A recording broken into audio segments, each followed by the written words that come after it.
Баршаңызға қайырлы күн достар. Бүгін сіздермен Фариса бауыр тортын дайындаймыз. Оңай әрі дәмді шығады. Видеоны соңына дейін көріп, менімен бірге болыңыздар. Бізге керек заттардың барлығын төменге қалдырдым. Мен бірінші бауырды ет тартқыштан өткізіп алдым, бірақ сіздерге қазір блендермен езіп көрсететін боламын. Блендерге езілген бауыр қатты езіліп, яғни бауырыңыз сұйық болады. Ет тартқыштан да өткізіп жасауға болады. Енді мінекей езіп болғаннан кейін үстіне 2 жұмыртқамызды салып және сүтімізді құйып жақсылап араластырамыз.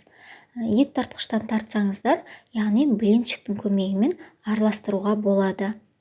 Және жұмыртқамен бірге тұз саласыздар. Мен мына жерде көрсетуді ұмытып кетіппін. Осылай ұнымызды еліктен өткізіп саламыз. Менде оны еліктен өткізіп қойдым. Аз-аздан сала отырып, жақсылап бір келкі қылып араластырамыз. Міне ұнымыздың қалған бөлігін осылай аз-аздан салып, блинчиктің көмегімен де араластырып көрсетіп жатырмын. Бізде сұйық қамыр дайын болу керек. Араластырып болғаннан кейін ең соңынан сұйық май құйып жақсылап тағы да араластырамыз. Бізде дайын болды қамырымыз. Енді табамызды отқа қойып, астына кішкене ғана май жағып қыздырамыз. Қатты қызғаннан кейін барып табамызға құйып, жақсылап осылай жайып шығамыз. Жалпы бізде бауыр тез піседі. Бізге 2 минут жеткілікті. Яғни осылай беттеріне көбіктер пайда бола бастайды, тесіктер пайда бола бастайды. Бауырымыздың түсі өзгереді.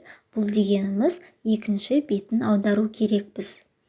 Бірінші жағына қарағанда екінші беті тез піседі. Осылай барлығын пісіріп аламыз. Әр құйған кезде жақсылап қамырымызды араластырып барып құямыз. Себебі ол тұрған кезде қоюланып қалады.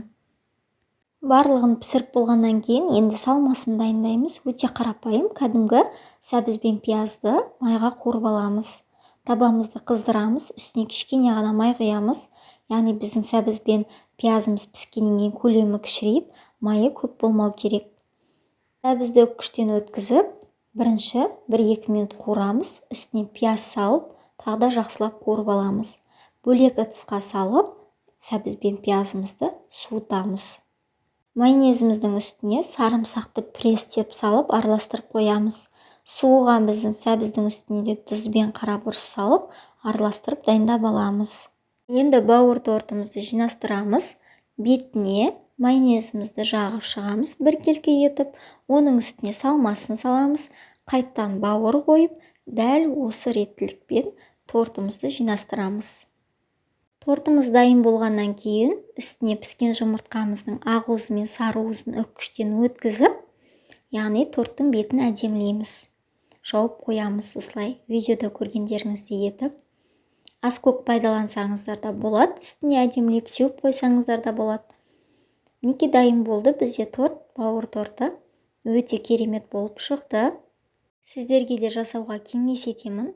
Менің каналыма тіркеліп, қоңырауша белгісін басып қойыңыздар. Кез келген рецептпен сіздермен бөлісетін боламын. Мінекей осылай сіздер де жасап көріңіздер. Ас болсын, сіздермен болған Фариса.